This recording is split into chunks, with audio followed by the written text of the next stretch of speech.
Elumelu, as both Simon Johnson and Kristalina Georgieva have mentioned, we in the United States have the luxury of having a lot of this technology developed here, and we have a lot of people adopting it. And I'm curious how this looks to you from your viewpoint in Africa.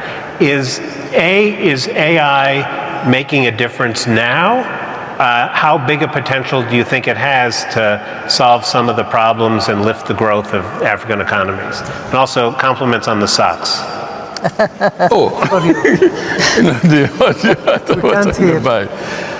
David, thank you. Good morning, everyone. You know, when we talk about productivity in the digital age, it's really about people we're talking about. Productivity is not just about output per worker. Productivity is really about opportunity per person. In Africa, we see this age as we see the challenges and we see the prospects. We have leapfrogged in the past, and we think that this digital age presents a great opportunity to leapfrog further in the area of healthcare, agriculture, and even in the area of electricity. But for us to take advantage of this, there are structural barriers that we need to fix on the continent. We have infrastructure deficit on the continent. Access to electricity is so critical for the advancement of AI and, of course, the productivity that comes with it. We do have this challenge on the continent. We also have access to capital challenges that affects entrepreneurs in this space of AI and co. And so we need to find a combination therapy that addresses these challenges for us to reap the benefits that we see. We need to see a concerted and deliberate massive investment in AI, in infrastructure that unleashes AI capabilities and productivity on the continent. I like to see and hear Ruth. She, through the Google platform and the Elumelu Foundation, we've been working together to help to support more young African entrepreneurs. What we have on the continent, we have a youth that is energetic, eager, and willing to do something, but constrained by some of the barriers that exist. And so when we come together, put resources together to support these youth, we're actually helping the world to improve productivity. And we're also trying to make sure that, because AI on its own, if we don't deliberately invest in digital infrastructure, we can actually create further problem for the world in the area of inequality. And that is why, like Google, the Elumelu Foundation, our group, we've seen the impact of combining resources in helping to improve access to digital infrastructure that helps ultimately to drive efficiency. So for the African continent, there's a lot that we can do, a lot we should do, a lot we must do with our development partners. Africa tried in the area of mobile money. We revolutionized mobile money not because our systems were perfect, but because entrepreneurs on ground innovated within the constraints that existed. I mean, the way that mobile phones leapfrog. Yep. Is that what you're talking about? Yeah, yes, the mobile money revolution. Right. It happened on the continent in spite of the challenges. I see. Not because we don't have challenges, but because entrepreneurs innovated around the constraints. Right.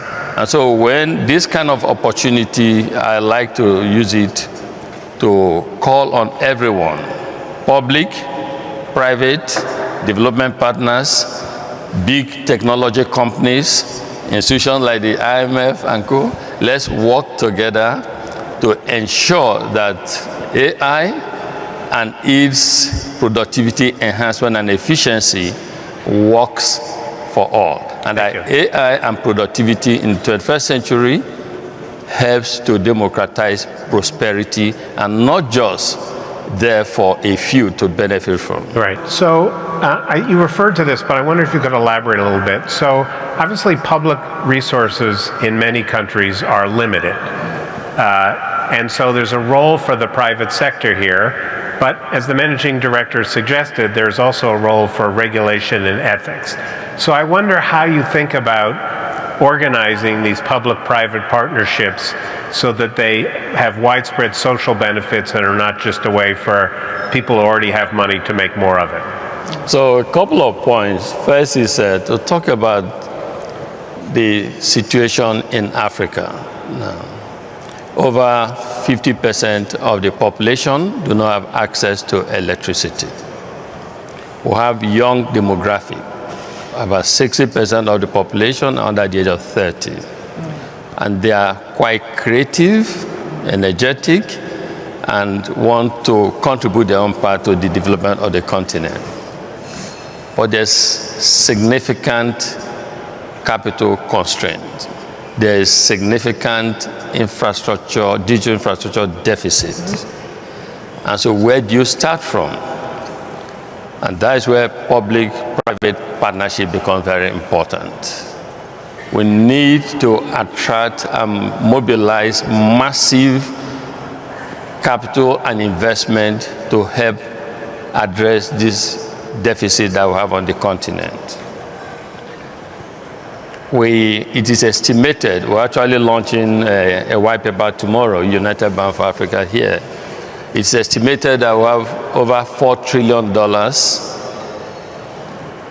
in domestic capital on the continent. If we can't mobilize this, we will not put strain on the on government's fiscal budget. But the challenge is in working together to mobilize this capital. And to do so, we need to establish trust.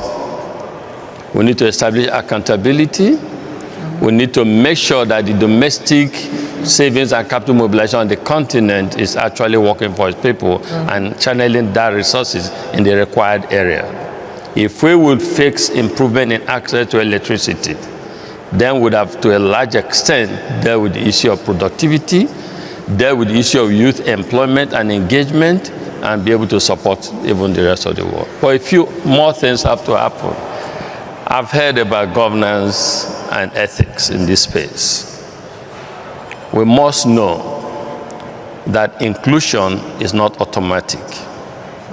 Inclusion is deliberate. We need to have African voices on the table.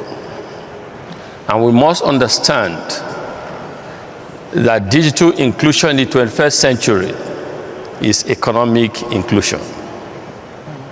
If we want to deal with inequality, if we want to create and democratize prosperity across the globe, we must deal with some of these issues we're talking about here. So yes, we need smart partnership that works. Smart partnership that can help mobilize investment from domestic across the continent and from private sector across the globe without putting pressure on government. But government must provide accountability, transparency, and help to create the enabling environment that will allow the private capital mobilize to work for people so that collectively we can improve productivity, efficiency on the continent.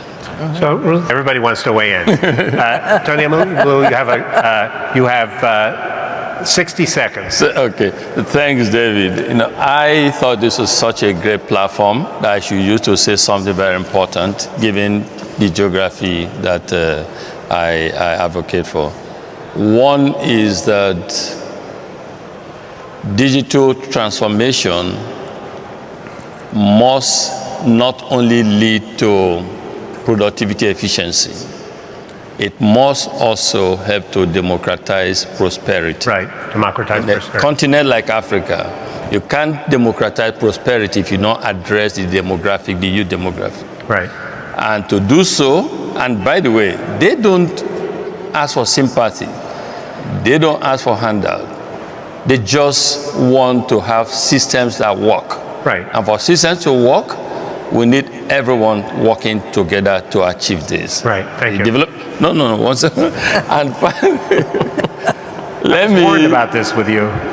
let me say that the model that we have practiced with Google, the 28 million Google model works, and it lends itself to people who actually want to help drive productivity that's inclusive for all. Exactly. Please join me in thanking an excellent panel.